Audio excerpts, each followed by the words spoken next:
In this video, I'll guide you through setting a goal to change a behavior for improved leadership, teamwork, and personal effectiveness.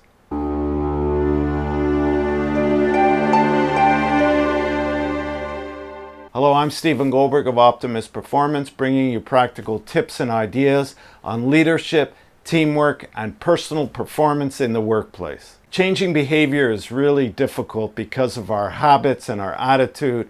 I spoke about that in my last couple of videos, and in this one I'm going to walk you through the first steps in using goal setting to change a behavior that is causing you problems either as a leader or in a relationship, and you can use this both on a professional and personal level.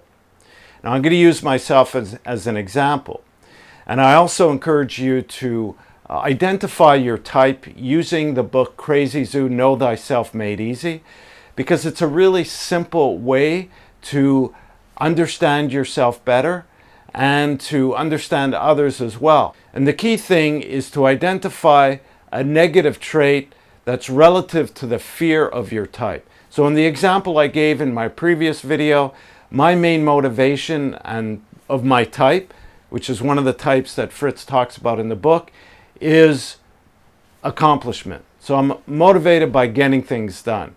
And my fear is ineffectiveness. So when the fear kicks in, my tendency is to become impatient with people, overly controlling, and wanting them to do things my way.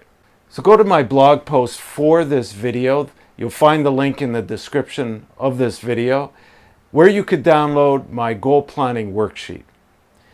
And I suggest you do that and follow along. Pause the video now, download the worksheet, and come back to this video. The first step is to write down the tendency that you want to change relative to your type. Now again, I hope you've gotten the book Crazy Zoo, Know Thyself Made Easy, and have gone through the step of identifying your classic type. In that process, you would identify a behavior, a tendency, a negative trait that you would like to work on. And then you would write that down in the first line of this goal planning worksheet. Now, of course, you don't need absolutely to buy Crazy Zoo. You could just identify or choose a behavior that you know is troubling you or causing you issues and work on that. So the next line is to describe the specific behavior or habit to change. And here I've described mine as being impatient and too controlling with people when things are not going fast enough or done the way I think they should be.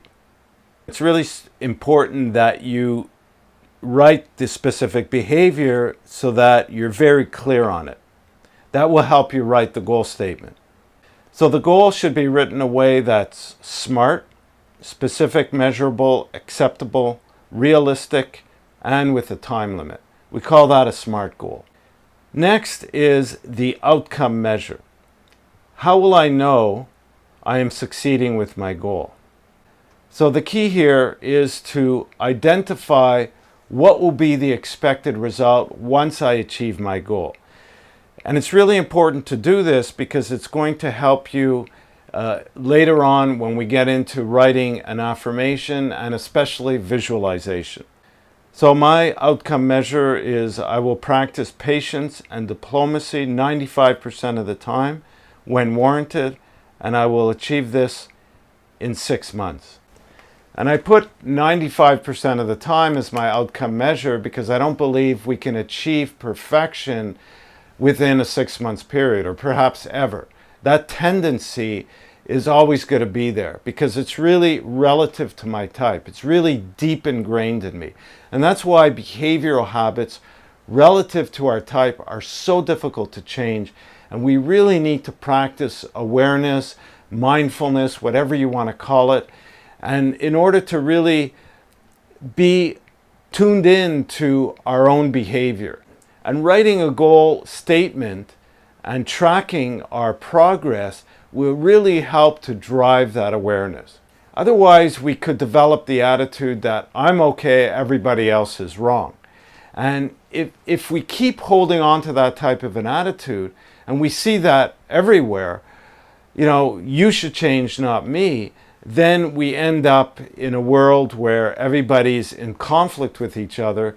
And if we're talking about organizational performance, we're not driving teamwork because we're not creating or perpetuating that team spirit of wanting to help and support each other. And that's really a key essence of teamwork. In the next video, I'm going to walk you through the next portions. So if you're watching and not already subscribed, I recommend you do so you get news of the next video as it comes out. Leave a comment. Thanks for listening, and we'll talk soon.